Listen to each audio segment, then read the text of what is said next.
Hello, everybody, and welcome to this webinar on finding work in the UK after studying law.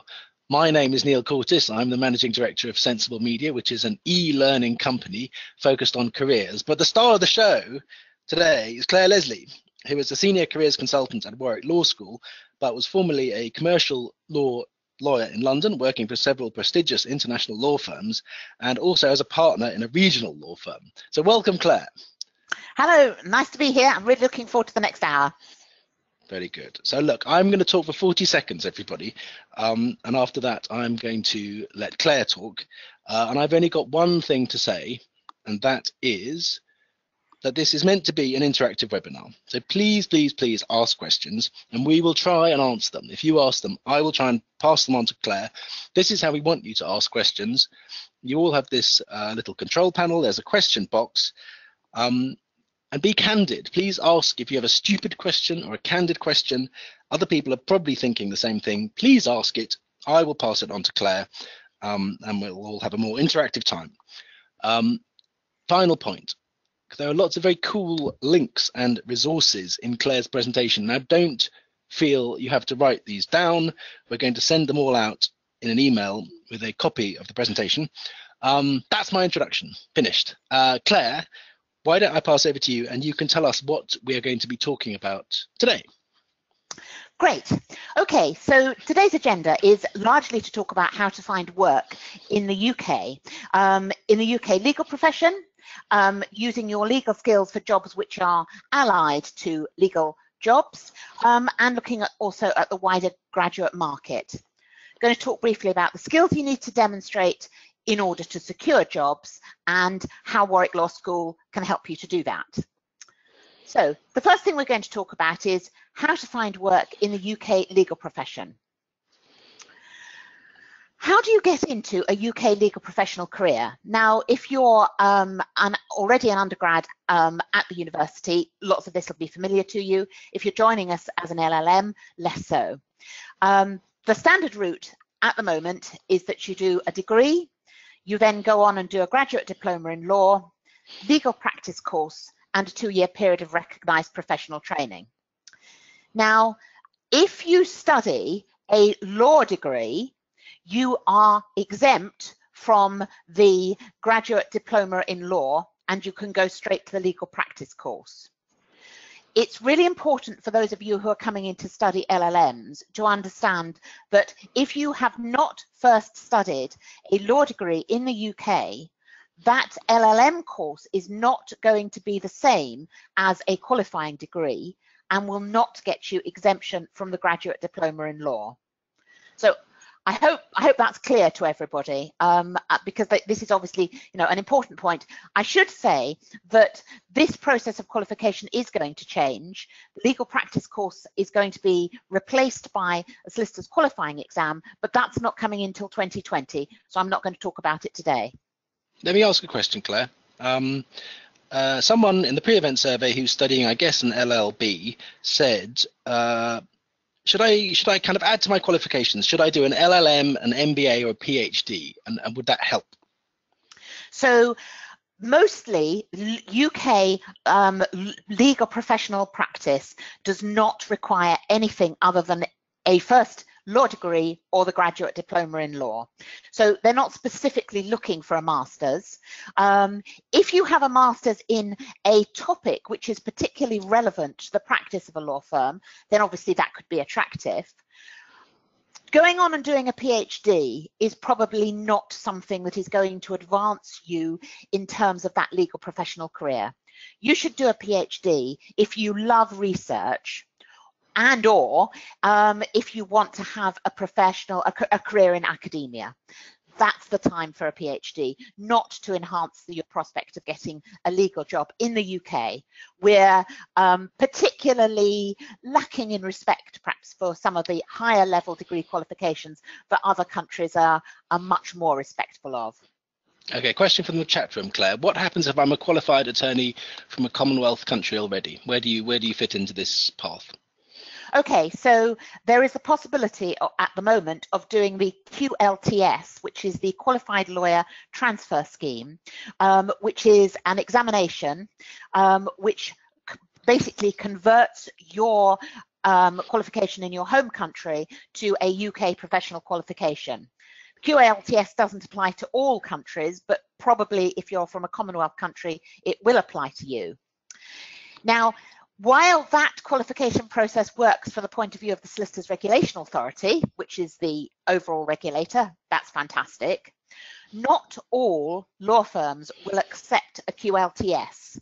So particularly some of the American firms which practice in London and obviously worldwide, they would want you to go through and actually do the GDL, the Graduate Diploma in Law, the LPC, the Legal Practice course, and go through a qualifying process to become qualified in the UK that route. And I realise that's something you absolutely didn't want to hear me say, but it is the case that not every firm will allow QLTS. And I should also say that QLTS will also go when the new SQE qualification comes in 2020 or later. Okay, we had some questions in the pre-event survey about training for the bar, trying to get a pupillage. How does that fit in, or what is the parallel course for people who have that as a goal? Okay, so again, it's a degree and a graduate diploma in law, or a qualifying degree as the starting point, and then you would replace the legal practice course with the BPTC, the Bar Professional Training course, and then you have a year's pupillage requirement rather than the 2 years period of recognised professional training. Now, the really important thing about applying for the pupillage is it is highly, highly competitive, even more competitive than trying to get in to be a solicitor. And ideally, you would apply for that when you have got quite a lot of relevant experience. It is almost unheard of for somebody to go straight from university through the BPTC into pupillage because you just don't have the skills that people who have taken more time will have developed. So, for example, doing a master's can be really supportive of doing this. Working pro bono, doing work that's advocacy can be ideal. Somebody who graduated last summer went off to do Social Security Tribunal claims for a year. All of those things will enhance your chance of getting pupillage. And the BPTC has an expiry date, so it expires 5 years after you've done it. So if you're still struggling to get your pupillage at the end of that time, then you've wasted your money doing the BPTC, and that's why you should front load your experience. I hope that makes it clear, does it, Neil? Yes, very much. Now, we've got a few questions about training contracts, but let's maybe move on, because I think we're going to cover them in the next slide. Okay, great. So, how do you get into a legal professional career? And specifically, I know we've got some international students who've registered for this. What schemes are open to you if you're an international student? If you are needing a visa in order to work in the UK, your options are pretty well restricted in terms of legal professional practice to going to work for one of the large commercial law firms, either UK or US based, because they are able to sponsor visas and are happy to do so. Smaller firms do not have the ability to sponsor visas, and sadly, if you are coming in to study our human rights courses, the human rights law firms are smaller and they do not have the capacity to be able to sponsor a visa. So it's a very polarized position if you are needing that visa to work here. Okay, quick question, just going back to the previous slide. Sorry, I should have asked this.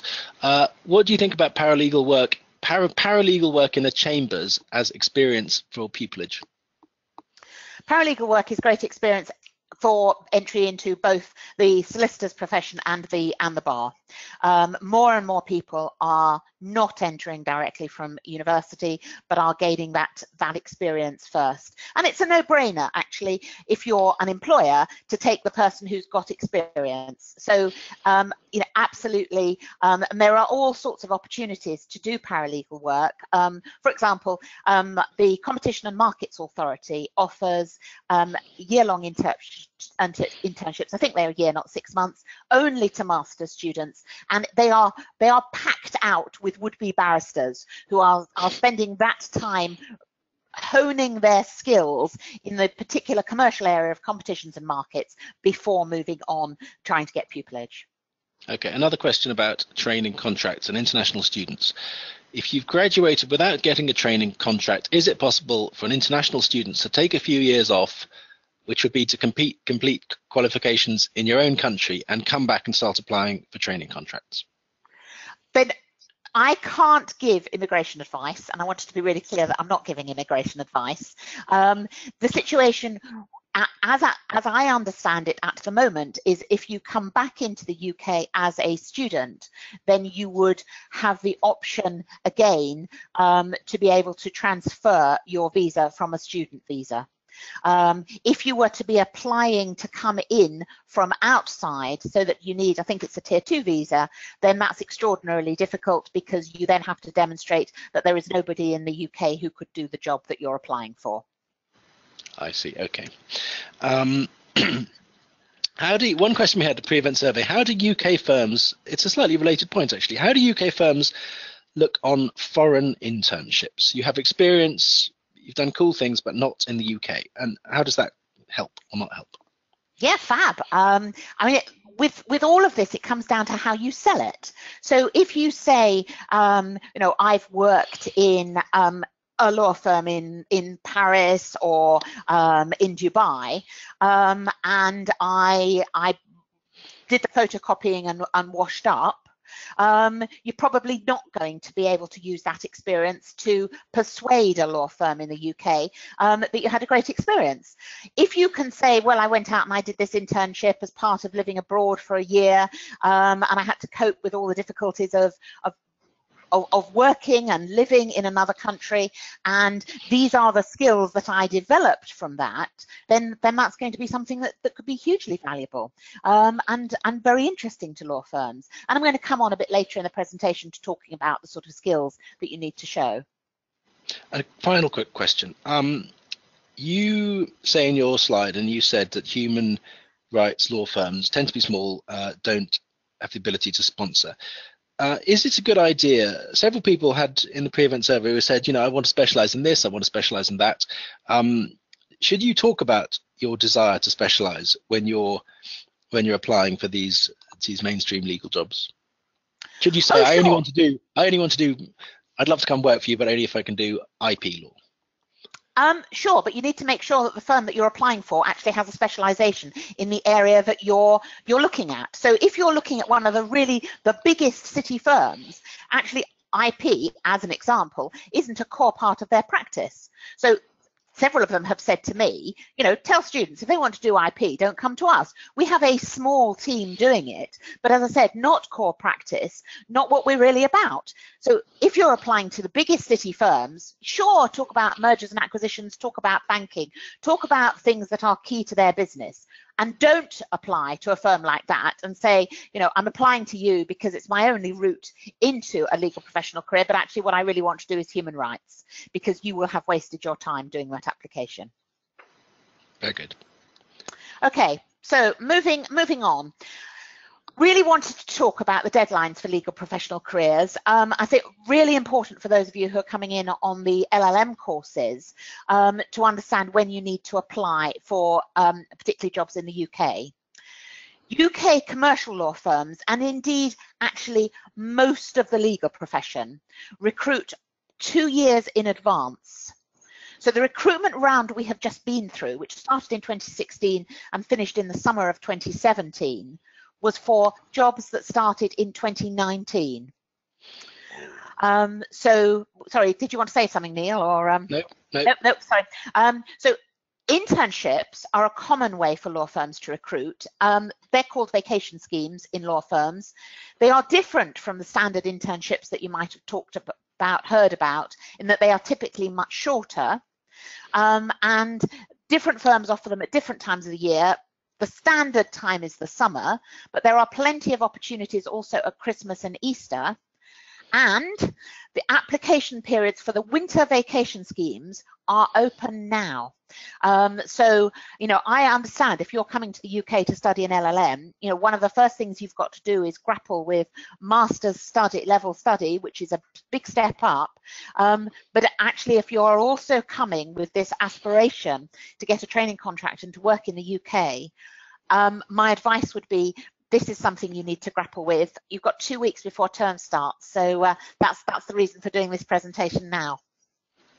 Okay, we had a question in a pre-event survey. So obviously there are these kind of mainstream opportunities to do internships and vacation schemes. Someone said, is it advisable to contact firms for work experience outside the kind of traditional schemes? Yeah, of course. So, for example, there are relatively few opportunities for first-year students at the end of the first year to get a standard vacation scheme, but lots of opportunities to get some experience in law firms. One of the things that law firms want to see when you're applying is that you have actually done some research and you understand what it is to be a lawyer. So actually, to have worked in a smaller firm gives you that understanding of what's it like to see a client, and it may be that you think, I really want to do this, and actually then you think, I'm not really a people person, I don't want to talk to people, and if that's the case, that will very much inform the sort of work that you're going to do within the legal profession, because sure, there are people who sit in back rooms who do lots of thinking, and also there are lawyers who are out talking to a range of different clients every day. Someone asked in the pre-event survey, Claire, how transferable are vacation schemes from firm to firm? Can you apply to one for a training contract, having done a vacation scheme in another firm? Okay, so really that's the point I'm just been making. If you've done a vacation scheme in one firm, then you have demonstrated that you understand and you know what it's going to be like to work in these firms. So absolutely transferable. There are city firms who would say, there is obviously a direct process where you can apply directly for training contract rather than going through a vacation scheme.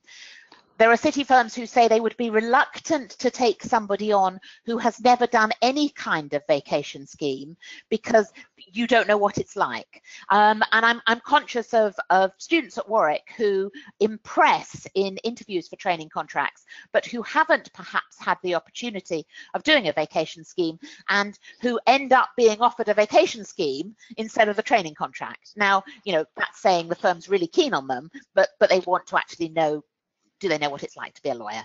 So absolutely transferable. A firm wouldn't say, you've had this experience with these other people, why aren't you going with them? Why have you decided to switch to us? So if you have had a number of vacation schemes and you haven't managed to convert any of those into an offer of a job, then obviously, there is potentially a question, what is it about you? What did these firms not find engaging? So you might not want to put down on your application that you've done 6 vacation schemes, because that means you've missed out 6 times. To put down that you've done, a couple is absolutely fine. Firms understand how competitive this process is, and you might have done one and you might have been defeated by nerves when it came to the interview, and that might be why you didn't get it. Okay, question from the chat room, Claire. How do you approach firms for legal work experience outside vacation schemes? Phone, email, in person? I have heard that turning up in person is not effective. Okay, so I would do a really good CV, and I would do a cover letter. And my cover letter, I would talk about what's in it for the law firm I'm applying to. So if you're thinking, I want to be a city lawyer, and you're applying to a high street practice, and you write them a cover letter saying, I'd like to come and do some work experience with you over the summer, please, because I want to work in a big city law firm, and I haven't been able to get a vacation scheme there yet. So I thought if I could just get some experience with you, I'd be able to tick a box on their application form. As a partner, when I was a partner in a regional firm, that would have been a fundamentally unattractive proposition. I'm not wanting to have you cluttering up my office so that you can get some experience to go somewhere else. If you had written me a letter saying, I would be really interested, I'm reading law, I'd be really interested in the opportunity of some work experience in your office, I'd be very happy over the summer period to do any administrative tasks that might be necessary to cover perhaps leave of staff Or perhaps, I've noticed that your Facebook page isn't up to date. I'm an expert in social media. I wonder if perhaps I could do some work on that for you. Then my reaction to that is going to be completely different. Neil's talked about resources that are available. There is a YouTube channel for student careers and skills, which I have talked about legal CVs, and I've talked about legal cover letters. So there are resources there to help you get those things right. And actually, you asked in-person, email. If you're going to email, then I would ring up and try and find out who's responsible for HR or who's responsible for hiring people and try and address something personally rather than sending a to whom it may concern.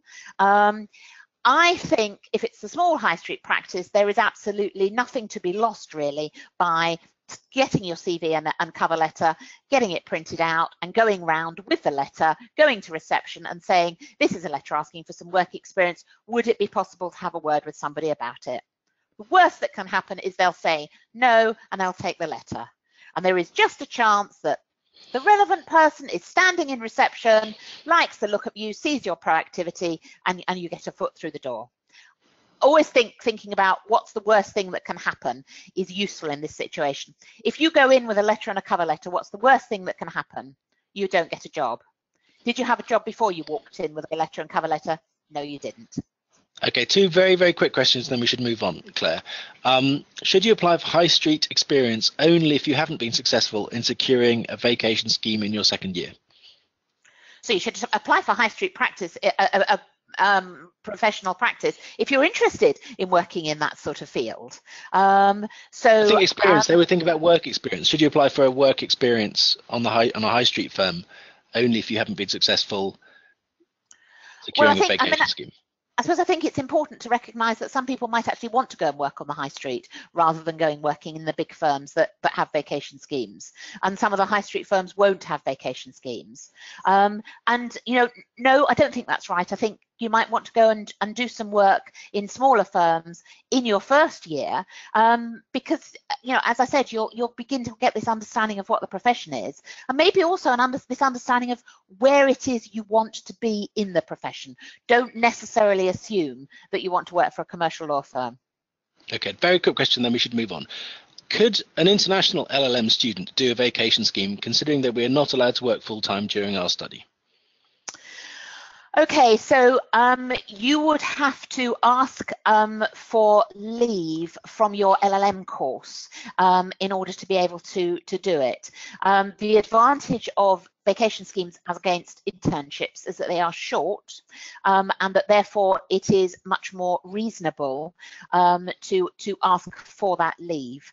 It will depend on your relationship with your tutor, how your studies are going, but I'm certainly aware that the university has in the past been able to grant leave for short periods from the LLM course. And visa-wise, is that an issue? I think there was a visa question in there as well. They're not allowed to. If the university has agreed a release, I think, again, I'm not giving immigration advice, but my understanding is that is acceptable for the UK immigration authorities. Got it. Let's move on, Claire. Okay, so call to arms, really. If you do want a vacation scheme, get going with applications. As I said, they are open now. There's a link here which gives you dates closing dates for the applications. Really important to understand that most law firms recruit on a rolling basis. And this means that as soon as the application process opens, they start allocating interviews and making offers. There's a statistic which says that 75% of applications come in the last third of an application window. And that tells you how much less competition you face if you can apply early. And another totally horrifying statistic, which one of the top legal firms did some research, and they found that their black applicants were applying on average 38 days later than white applicants. So, guys, don't put yourself at a disadvantage before you even start. Get your application in as early as you can within that window. And similarly, the link that's there, that is specifically the one for vacation schemes, but it also gives you the dates for training contract deadlines as well. Let me ask a couple of quick questions. Several people were wondering what should be the plan if they don't secure a training contract. So if you don't secure a training contract and you are still convinced that you want to be a legal professional, your best approach is to go and work as a paralegal for a while after you graduate. Now, at Warwick, we have a paralegal fair in the summer where we get employers in, who have ready jobs and they're looking to recruit. And as I think I said before, more and more firms and pupillage is being recruited from people who have done a paralegal position. So it's a really useful thing to do. I'd also say have a rethink. Are you certain that you want to be a legal professional? And again, I'm going to come on to talk about sort of some of the opportunities that exist where you would be able to use those legal skills. But don't just keep blindly applying for jobs if you have been unsuccessful. Go through a process of working out why you might have been unsuccessful. Again, there's a link at the end of this to the Warwick Law Careers blog. I've blogged recently about what to do if you haven't been successful, and how you can change things. There's no point in plowing on making more and more unsuccessful applications, because apart from anything else, it's incredibly depressing. Okay, now this is a parallel question. Before we stop talking about life as a solicitor, commercial or otherwise, someone said, what career paths are open if you qualify as a solicitor but realize you don't like your area of law, you realize you're in the wrong speciality, or you don't like law at all? What career paths follow that sort of issue? Okay, so if you qualify into one area and you don't like it, then I think there are some issues. It's not necessarily that transferable to move to a completely different area of legal professional practice. So lots of people think, well, if I qualify on the high street, I have a range of practice experience on the high street, I'll never be able to go and work in the city. That's probably right, but people don't understand that the corollary of that is also true. If you go and qualify in the city, you have no skills that will be any use on the high street. So there isn't a route down there either. So broadly, if it's commercial work you've done, you're going to be remaining in a if you've been in the city in a reasonably large size commercial firm, if you are going to stay in legal professional practice. Obviously, there's the opportunity of moving in-house and being in the internal legal department of organisations. That can give you an opportunity to diversify into a range of different areas. Or you can leave the legal profession altogether. So since I stopped being a lawyer, I've done marketing, I've worked in a school, I've worked with students on the CD boundary trying to help them pass their GCSEs, and I'm now a qualified careers consultant.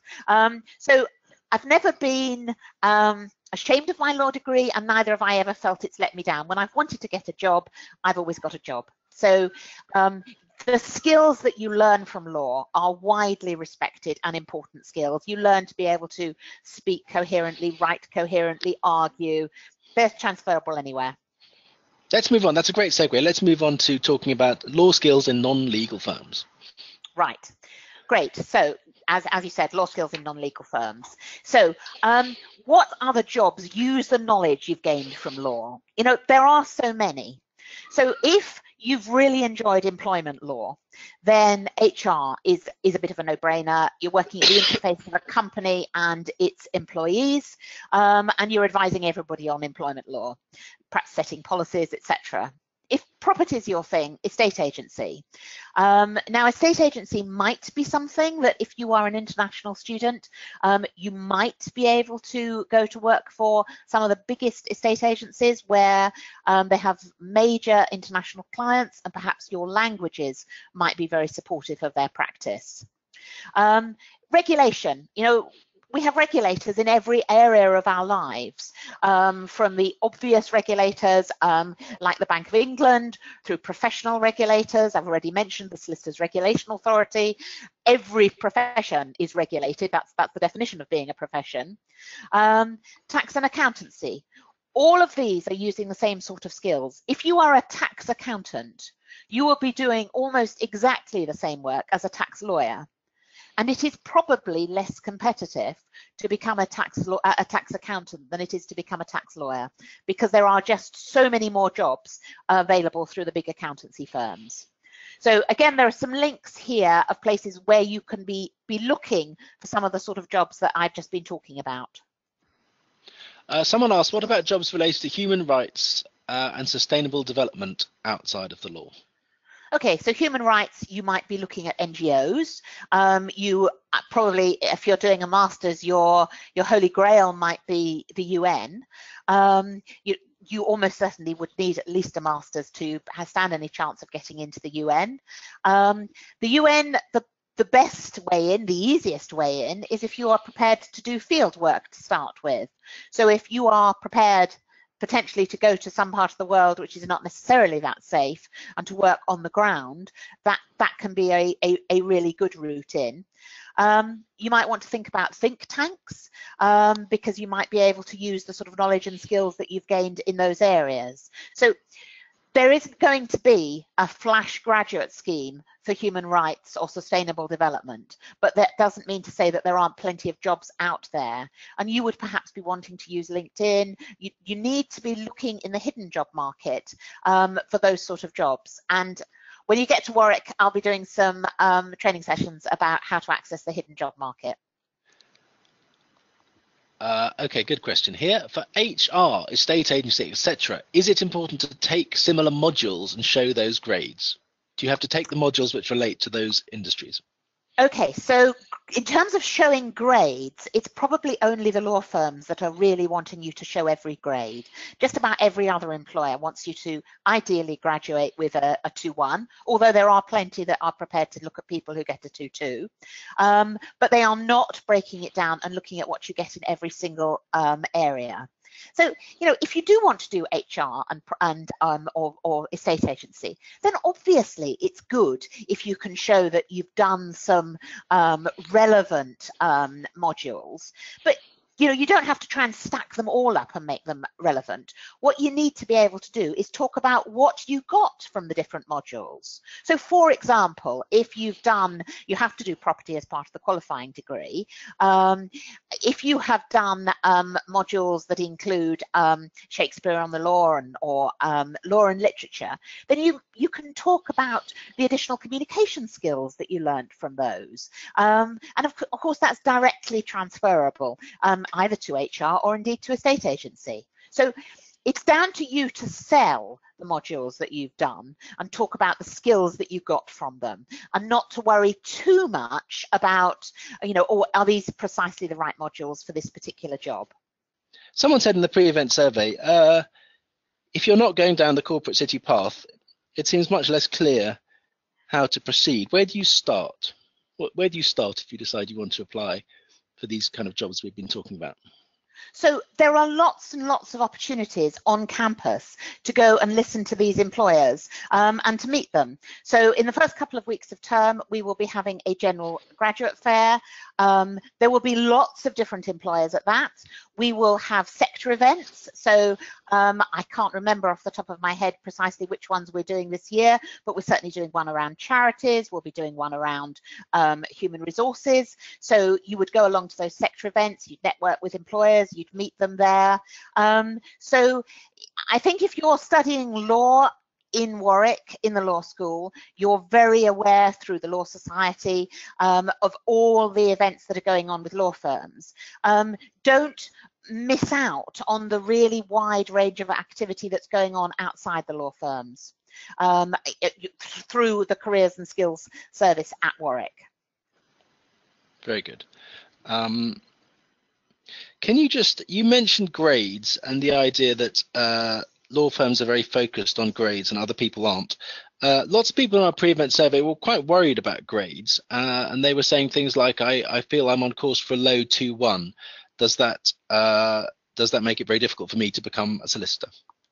Okay, so absolutely not. If you're most legal firms are looking for a 2-1 if you are going to go directly onto a training contract. That's not true if you start as a paralegal. So there are plenty of opportunities to go in as a paralegal if you get a 2-2, and if you impress a law firm, then there's no reason why you can't then start a training contract. If you are looking at the very largest and most prestigious city firms, then some of them are looking at marks which are the high side of 65 as a minimum, and that would be true of some of the US white shoe firms and perhaps some of the UK Magic Circle firms. But that's exceptional. Even most city firms would be happy with 62, 63. If you've got mitigating circumstances, something's happened, most law firms are prepared to listen to what might have happened.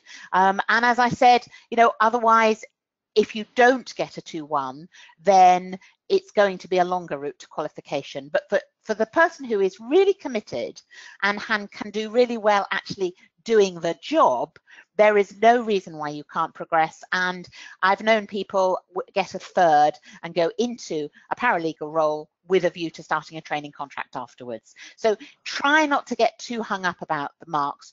Sure, it's great to do as well as you possibly can.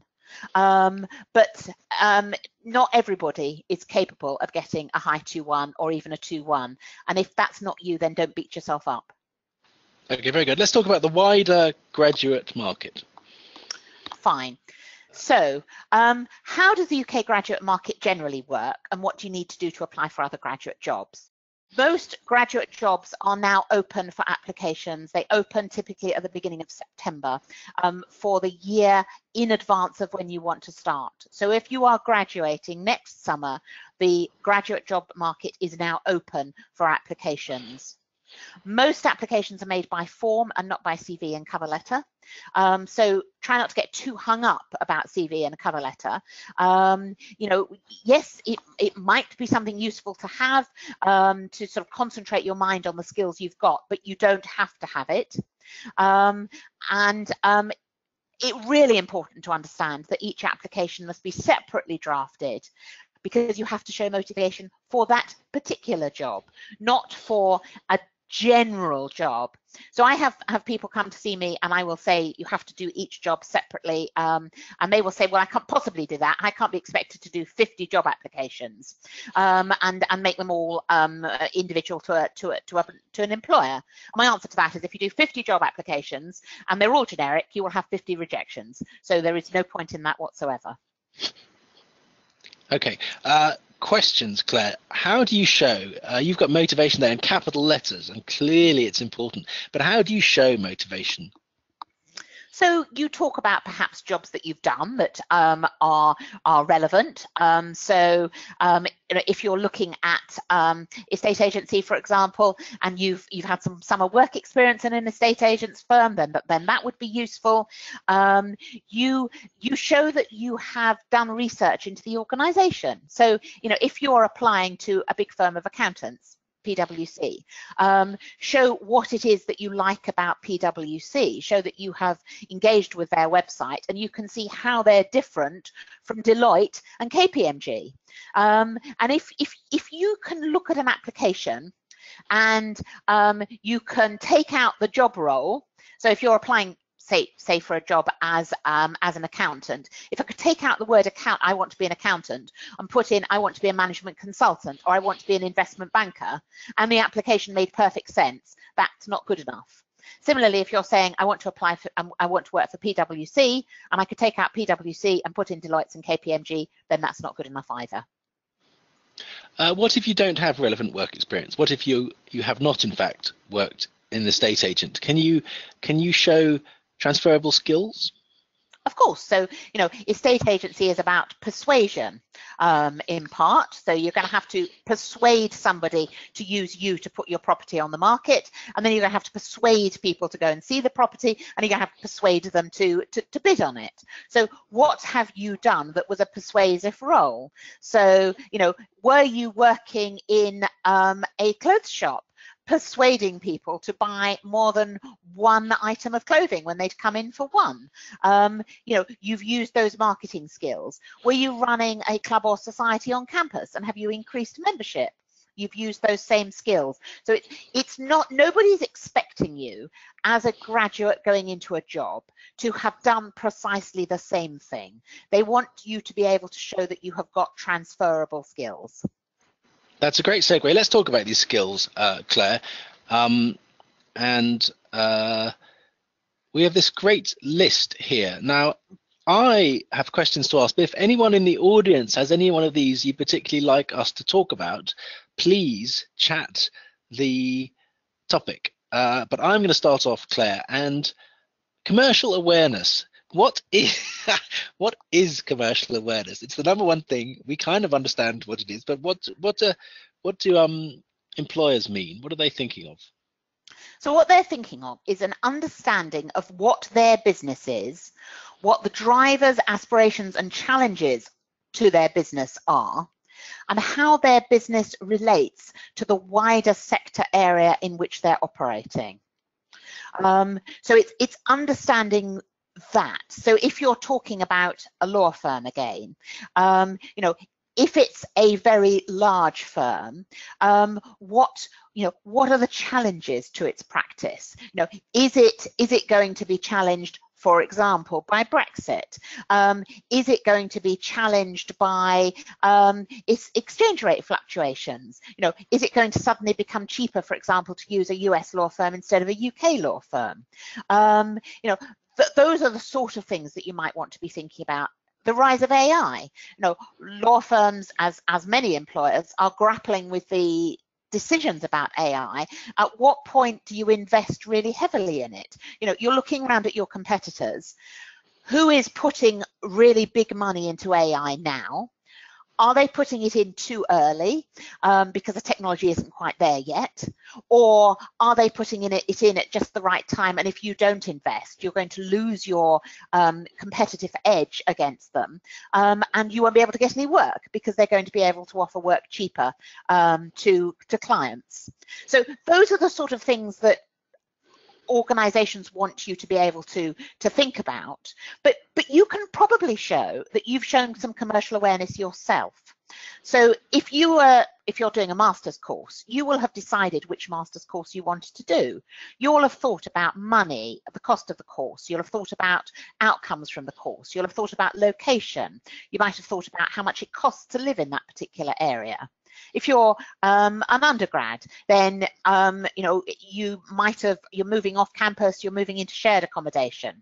You looked at the distance from the campus, you looked at the price of the accommodation, you looked at what was included in the price, you looked at whether or not there was parking, if you'd got a car. All of those things are decisions akin to commercial awareness because you are thinking through a whole package of different aspects which impinge on your decision making.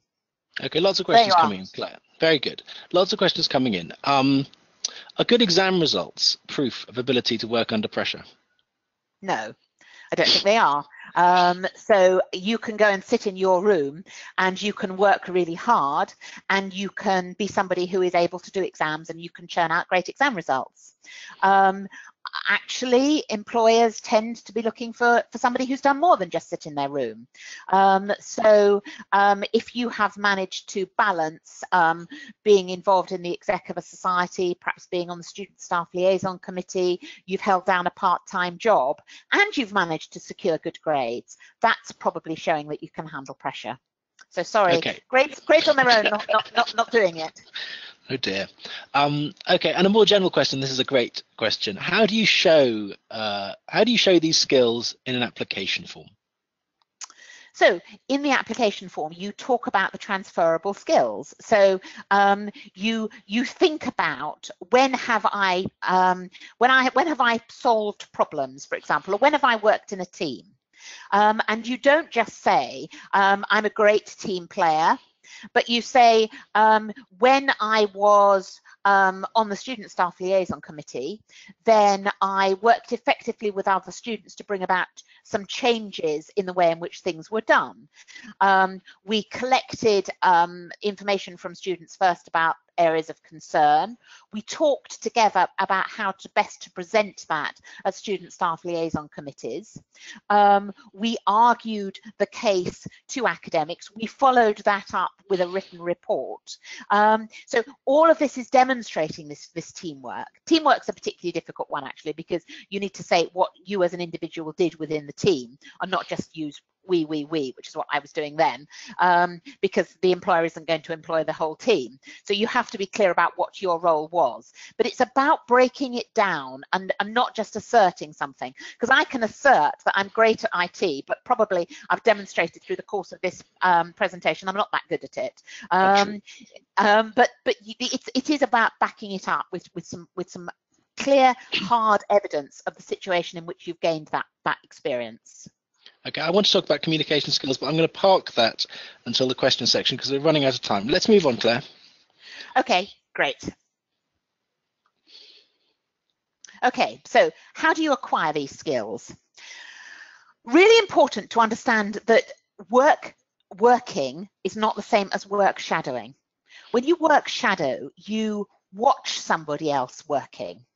And so if you have had significant periods of perhaps sort of internships in the past where you have been in perhaps something brokered through family and friends and you have watched people getting on with jobs, that employers do not rate as highly as actual jobs. So for example, jobs that are available on campus at Warwick, being student ambassadors, marketing the university to incoming students, student callers. I've always thought that I've been in awe of people who do this job, ringing people up, asking them for money. You know, fantastic skills that you develop and use through that. Shop work, restaurant work. I've talked about some of the persuasion you might perhaps do in shops. In restaurants, you work under pressure. You've got people placing orders. You've got orders coming out of the kitchen. You've perhaps got people not liking the food that's been delivered to the table. Perhaps it's not properly cooked. You didn't get it to the table fast enough. Then they want some more drinks as well. You're multitasking. You're working in a team, and these are things that employers want. And you're also showing a work ethic.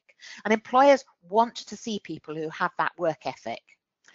You can also get those skills through extracurricular activity. So if you say, and I sometimes see people who list, I'm a member of the Law Society, the Athletics Society, the Harry Potter Society, and the Quiz Society. If you just list membership, that's not going to cut much ice.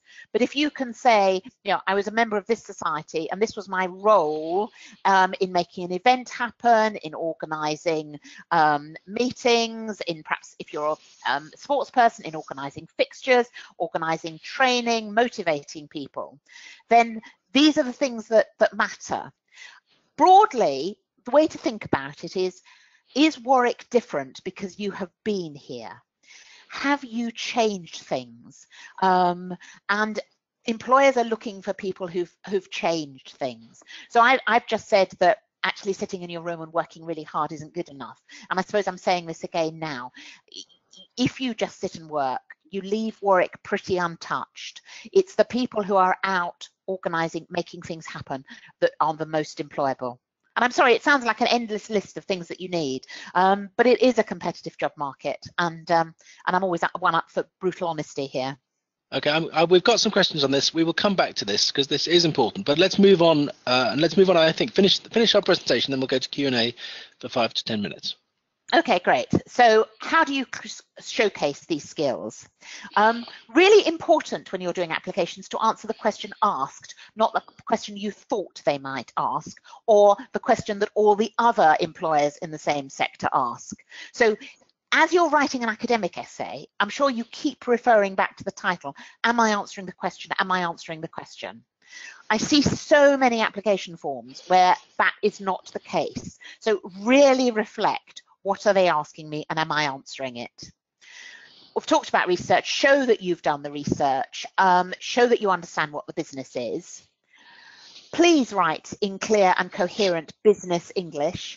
Proofread it, get advice. I have a personal horror of fillers like furthermore, however, notwithstanding, moreover. You learnt those for GCSE English and they stood you in good stead. They are not words that are used in the commercial world, and if you are on a strict word count, they are just blocking up words that would allow you to project more about yourself. Understand the difference between skills and tasks. So we've talked a lot about the sort of skills, team working, communication, commercial awareness.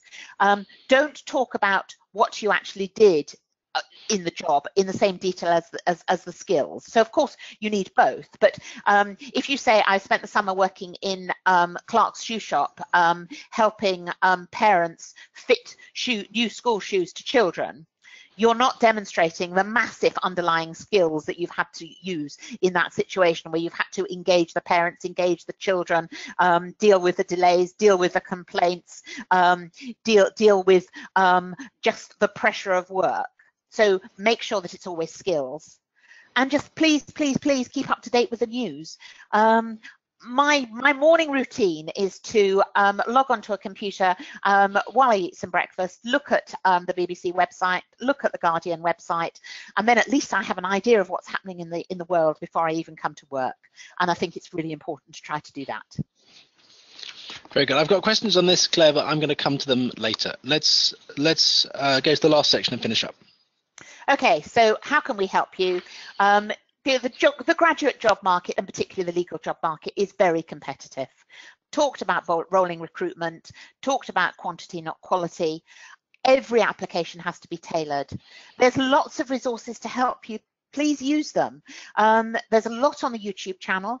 There are resources that I've created. I've also got clips from graduate recruitment partners in law firms, graduate recruiters, and students who've been successful with their applications. Really down-to-earth, great advice. The Law Blog, I blog every week. There'll be lots of group workshops when you come to Warwick, and many, many opportunities to network. To have the guts to take them, because that's how you're going to be able to move forward. Let's move on to questions, Claire. Okay. So now look, we have 6 minutes. We might take a few more minutes, a little add-on bonus. I will prioritize questions from the chat room, but here are some which I've already had. This is one about work experience. This summer I did door-to-door fundraising, which I thought was great in demonstrating different skills. However, I was told that I should leave this out because people think it's a low-end job. Absolutely not. I didn't tell you that. It shows great skills that you've done for that. It shows work ethic, it shows resilience. And you know, if you want to be a lawyer, you've got to be able to show resilience, because typically you're going to work long hours and under lots of pressure. You know, presumably you were out in all weathers doing this. You were greeted with people who might have been hostile. You had to defuse perhaps difficult situations. You had to persuade. It's a fantastic job to have done. You should be really proud of that, and absolutely you should be vaunting that. That's, you know, I've talked about jobs being more important than watching people do things. That's a real job and real skills that you will have got from that. Love it. Very good. Okay, here's another question. Are there things that count as work experience that are not immediately obvious? We all kind of forget what we've done, actually, I think. Are there things that people should be checking their history for, which might count and might be useful? Yeah, absolutely. You know, there's so many things that you can draw on. So, for example, you know, one option might be that, you know, you wanted a bit of money, so your parents said, oh, well, you know, they'd pay you to do some gardening, you know, and then the neighbours said, oh, actually, you know, wouldn't mind paying you to do that. And then you ended up setting up a little gardening round. Well, you could talk about the marketing that you did with that. Again, you'll have needed resilience, determination, you know. That's not something that might necessarily have occurred to you. I would also say, actually, yeah, go back over all the things you've done.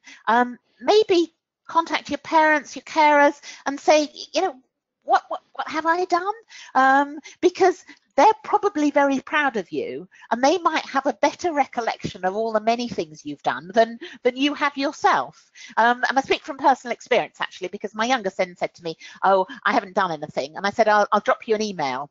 And I dropped it through to him, and he rang me up and he said, wow, I've done so much. And you know, that's the point of having the parents and carers who, you know, as I said, will be proud of the things you've done. Okay. Question: what if I couldn't get any work experience during the summer at all? We've all had this. Everyone tells you something is critical, but for whatever reason, didn't happen. What's a contingency plan? Or what do you do about it?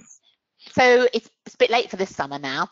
And contingency plan is always to try to do something, actually. So, you know, I just talked about doing the gardening for the neighbours and your parents. You know, demonstrating that you have used your time. So, you know, if you travelled, for example, great. So, you know, talk about the skills that you gained from your travelling. So, you know, things go wrong when you travel. Particularly perhaps if you've booked with a certain airline at the moment and your flight gets cancelled. But you have to have the resilience and the ability to deal with that situation. You might have done something with friends. You know, sometimes going away with friends is like herding cats. That might have been very good for your teamwork skills. So you need, if you haven't done anything over the summer, then I think you need to sort of sit down and really try to take apart, you know, what activities you did do. Perhaps you did some volunteering. I mean, that would be great. That always looks good. And again, that teaches you direct skills. So, you know, it's easy when you finish at the sort of summer of your exams to think, I need a break. Of course you need a break. Everybody needs a break. But trying to get something done, as I said, you know, volunteering, helping out friends, you know, going around local restaurants and garden centres often need people to work in the summer. So, yeah, trying to find something is always good. Okay, we've got time for a couple more questions. I want to quickly touch on networking. You talked in your final slide about the networking opportunities that exist. What should we be doing at those? What are we trying to achieve when we do those networking events? We haven't even done this question in advance. I have just blogged about how to network. So the first thing you need to do is read the Warwick Law Careers blog on how to network. But broadly, what you're aiming to do if you're going on campus is to get the graduate recruiter interested in you. Certainly the law firms, graduate recruiters do take notes of names of people they're interested in. Sometimes if you really impress on a one-to-one basis, that can make up for exam results that aren't necessarily as good as you'd hoped.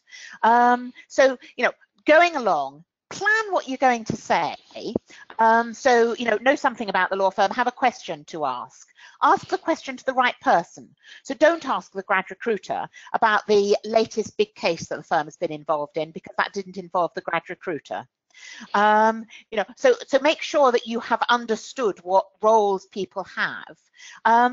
You know, obvious things, but be polite. And sometimes I see students taking phone calls in the middle of talking to a partner in a law firm. You know, it's a bit of a no-brainer not to do that. So, you know, I'd say try, you know, really concentrate on what you're doing. Don't be rude to other people. Don't muscle in front of others and say, you know, I need to ask this question now.